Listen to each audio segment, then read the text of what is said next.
Hello प्यारे बच्चों। तो guardian of chemistry JK sir के यूट्यूब चैनल से मैं आज आपसे डिस्कस करने जा रहा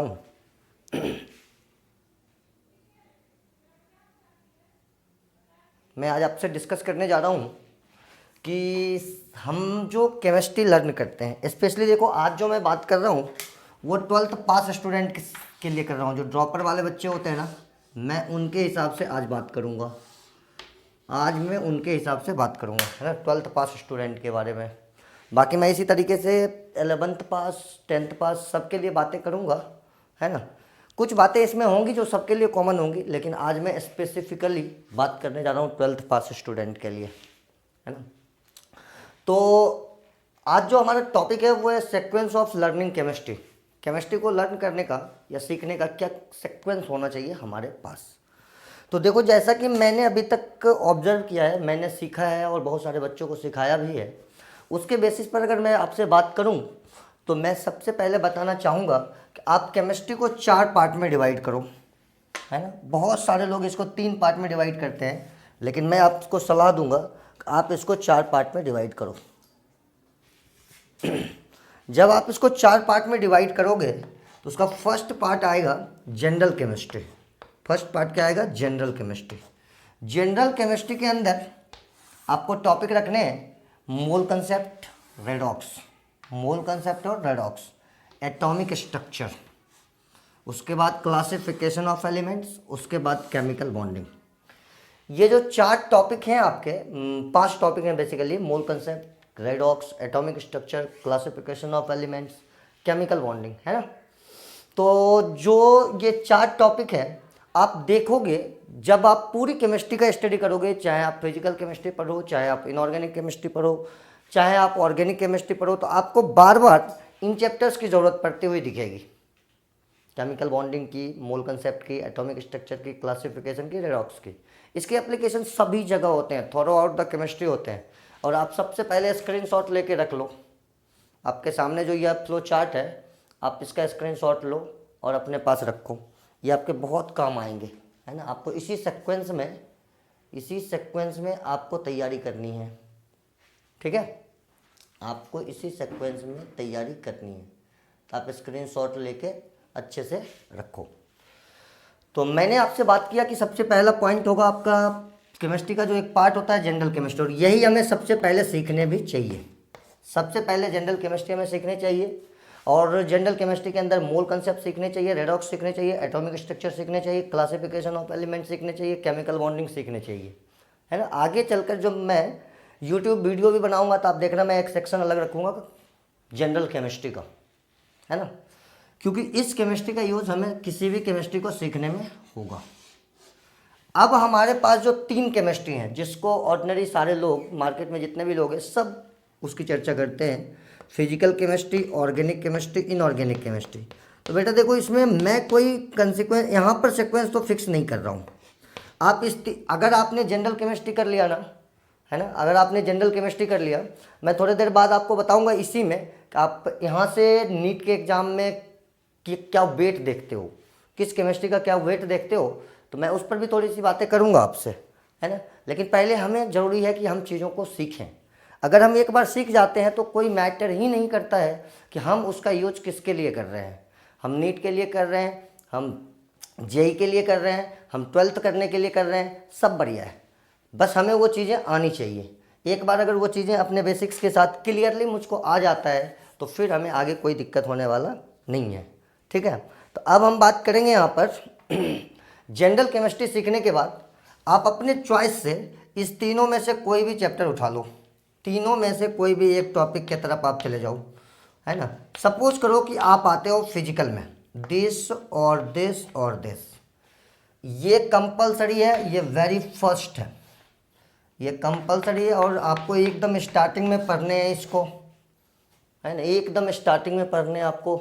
सबसे पहले ये 4-5 चैप्टर आपको पढ़ने हैं, है ना। उसके बाद आप इस 3 में से किसी को भी उठा लो, कोई फ़र्क नहीं पड़ता, सब आपके समझ में आएंगे। फिजिकल केमिस्ट्री की अगर हम बात करें तो देखो, फिजिकल केमिस्ट्री की अगर हम बात करें तो हमारा मोल कंसेप्ट और रेडॉक्स बहुत सारे लोग फिजिकल के नाम से पढ़ाते हैं, लेकिन मैं आपको बता रहा हूँ ये जनरल केमिस्ट्री है, ऑर्गेनिक में भी इसकी यूज़ है, इनऑर्गेनिक में भी इसके यूज है, जो एनालिसिस वगैरह होते हैं, जो कैलकुलेशंस होते हैं, उसमें मोल कंसेप्ट और रेडॉक्स की ज़रूरत पड़ती है। रेडॉक्स की तो बहुत ज़रूरत है इनऑर्गेनिक केमिस्ट्री में, ऑर्गेनिक केमिस्ट्री में, है ना।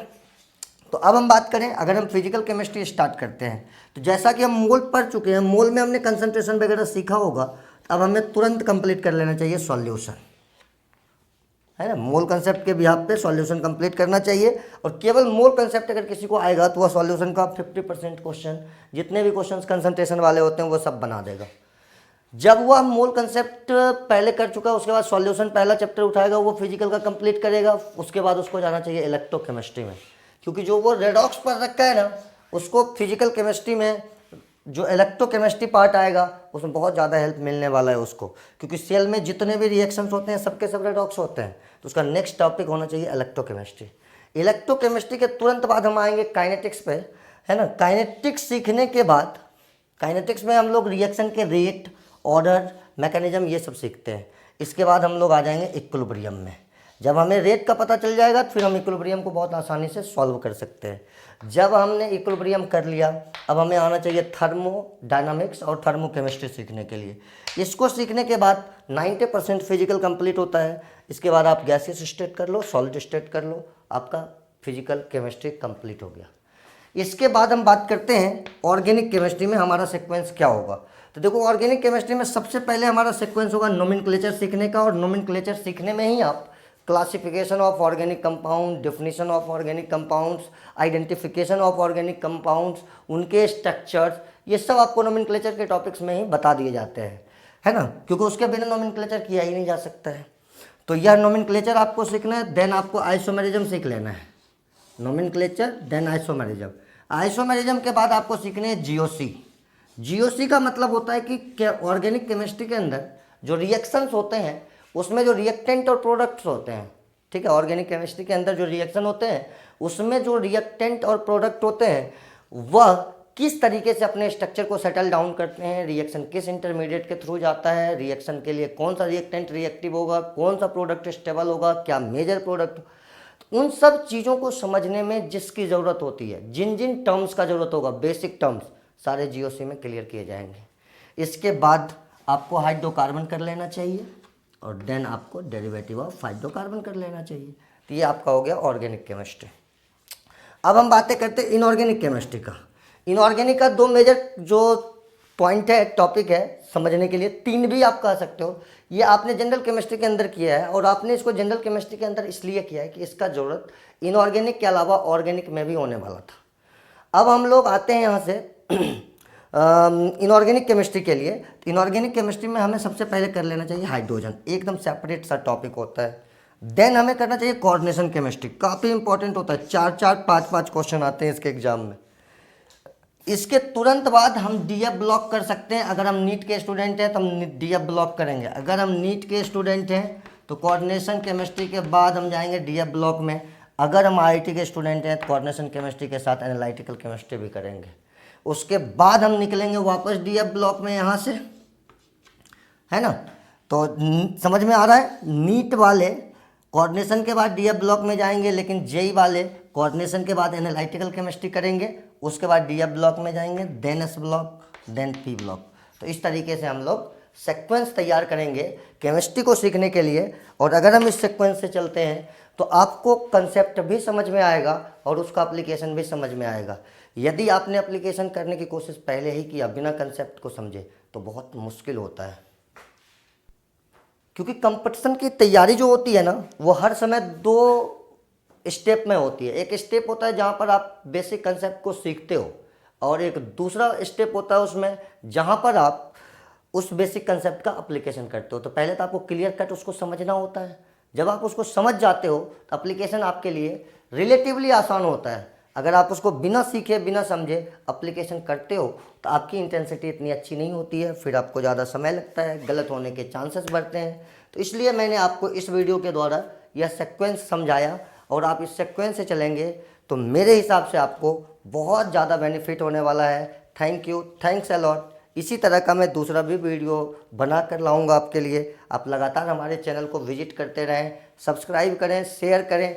दूसरों को बताएं, घर बैठे भी अपन पढ़ाई कर सकते हैं, अपने को कहीं इधर उधर बहुत दूर जाने की ज़रूरत है नहीं, है ना। तो आप अपने सभी दोस्तों से इस वीडियो को शेयर करें, स्ट्रेटजी उनको समझने में उनकी मदद करें, है ना, और एक बार इसका यूज़ करके देखें। 100% आप सेलेक्ट होंगे, जो भी चीज़ आप कर रहे होंगे उसमें आप 100% सेलेक्ट होंगे। थैंक यू दोस्तों, थैंक्स अ लॉट।